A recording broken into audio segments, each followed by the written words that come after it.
میں سمجھتا ہوں کہ آپ کی کتھنی اور کرنی کے حساب سے اگر دنیا چلے تو ساری دنیا میں امن چین ہو جائے. اس سے بڑا ستیہ دھرم، اس سے بڑی انسانیت اور کوئی ہو ہی نہیں سکتی جتنی کی بڑی انسانیت اسلام میں موجود ہے، حضرت محمد صلی اللہ علیہ وسلم کی کتھنی اور کرنی میں موجود ہے. ایک بار میں اپنے ہندو بھائیوں کو بتاؤں کہ ایک بار حضرت محمد صلی اللہ علیہ وسلم سے ایک سجن نے کہا کہ اے اللہ کے رسول، اپنے ویرودھیوں کے لیے بد دعا کیجئے اور ان پر لعنت بھیجئے. اللہ کے رسول صلی اللہ علیہ وسلم نے کہا کہ مجھے اللہ نے کسی کے لیے بد دعا دینے کے لیے، کسی پر لعنت بھیجنے کے لیے نہیں بھیجا، رحمت کے لیے بھیجا ہے. اور قرآن مجید میں اللہ کا آدیش موجود تھا.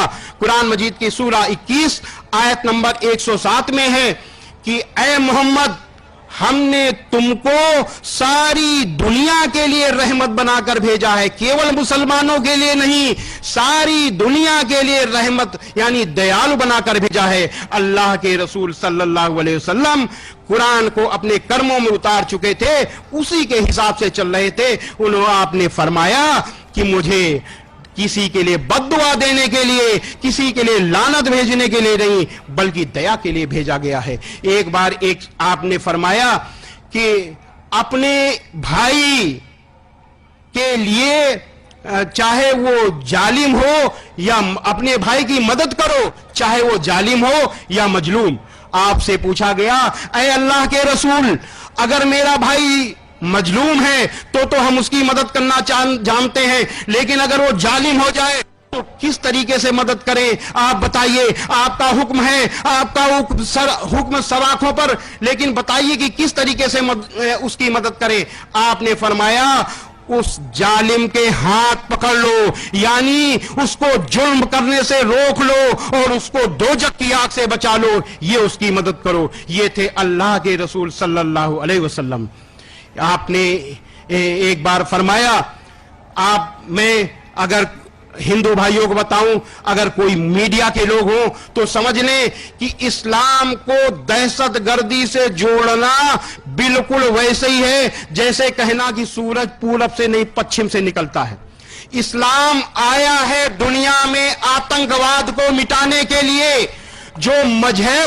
جس مذہب نے سب سے زیادہ آتنکواد کو سہا، جس مذہب کے انتم پیغمبر حضرت محمد صلی اللہ علیہ وسلم نے سب سے زیادہ آتنکواد سہا، اور آتنکواد انتم سمے تک وہ آتنکواد سے لڑتے رہے.